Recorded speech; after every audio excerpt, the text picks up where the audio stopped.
Equação do segundo grau.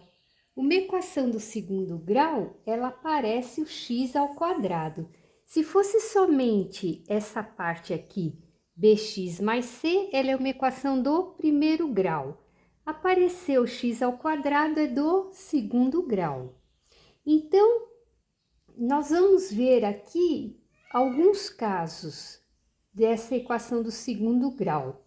Então, eu posso ter a equação do segundo grau completa, ou seja, eu tenho o membro que aparece o x ao quadrado, tenho o membro que aparece o x e tenho que não aparece nem x ao quadrado e nem x, que é o c, nós chamamos de c. Então, eu tenho também um outro caso, que é onde não aparece b, então vai aparecer só o a e o c. E tem um outro caso que aparece somente o A e B, não aparece o C. Então, aqui vamos ver o primeiro caso. Vamos ver o B igual a zero. Então, não tem B. Então, vamos ver um exemplo prático.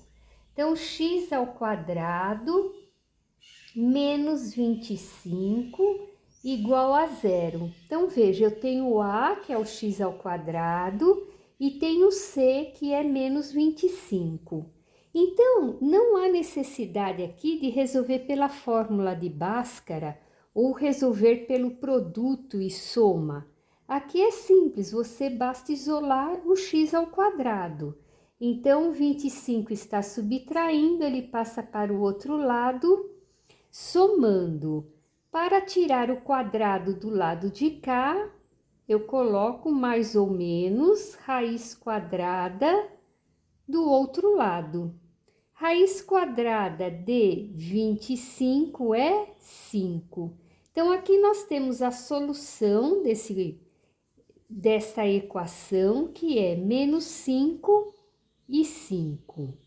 Outra coisa que pode ser solicitada também no seu exercício é que você faça um pequeno esboço do gráfico desta equação do segundo grau. Então, o gráfico de uma equação do segundo grau é sempre uma parábola.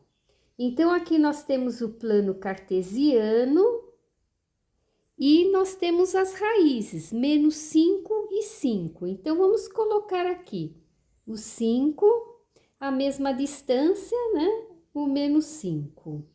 E agora nós vamos, então, montar uma parábola. Lembra da antena parabólica que antigamente se usava bastante, né? Então, olha lá. Então, eu tenho aqui uma parábola. Prontinho, com concavidade voltada para cima. Por que a concavidade é voltada para cima? Porque o A é positivo.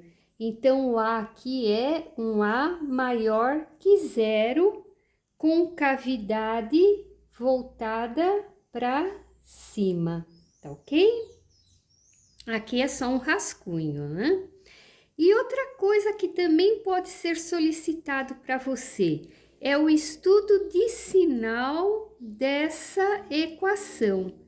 Então, aqui eu tenho, agora eu pego só a reta x, ou basta pôr só uma reta, coloco as minhas raízes lá, que é menos 5 e 5, e agora vamos observar aqui, olha lá, a parte de baixo, entre menos 5 e 5, essa parte aqui, ela é negativa para y. Olha lá, o y nós sabemos que a parte de cima é positiva e que a parte de baixo é negativa.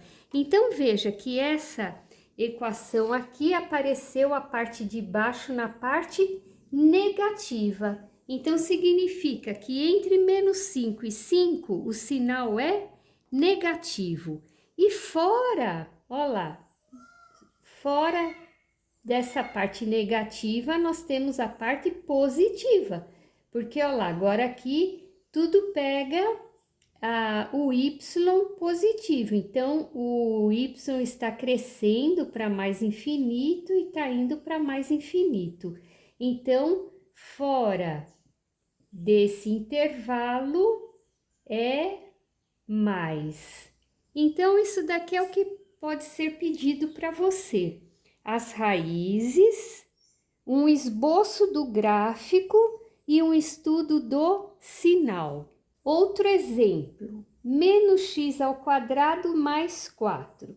Então, vamos fazer primeiro em contar as raízes. Então, o 4 está somando, vai para o outro lado subtraindo. A letra está negativa, então eu multiplico por menos 1. Então eu tiro o negativo da letra. E isolando o x, aqui é potência, passa para o outro lado com mais ou menos a raiz quadrada, no caso aqui de 4. Raiz quadrada de 4 é 2. Então, conjunto solução é menos 2 e mais 2. Então, sempre que você tiver o b valendo zero, ou seja, não tem o b aqui, né? Nós não temos x. Você sempre vai encontrar o mesmo número, um negativo e outro positivo. Então, vamos fazer agora um pequeno esboço do gráfico. Então, aqui nós temos x, y, nosso plano cartesiano. Agora, aqui o a é negativo, olha lá, menos x ao quadrado. Então, a menor que zero, concavidade para baixo. As raízes são menos 2 e 2. Só que agora eu tenho uma concavidade voltada para baixo. E outra coisa que pode ser pedido para você é o estudo do sinal. Então, vamos colocar aqui na reta o menos 2 e o 2 e vamos analisar aqui. Então, olha lá. Aqui nós temos nessa parte aqui de cima o y positivo. Olha lá, tá na parte positiva do y. Então, entre as raízes, eu tenho sinal positivo. E aqui a parte de baixo está indo para menos infinito. Então, fora desse intervalo, eu tenho sinal de menos. Esses exercícios são para você. Correção na próxima aula. Obrigada!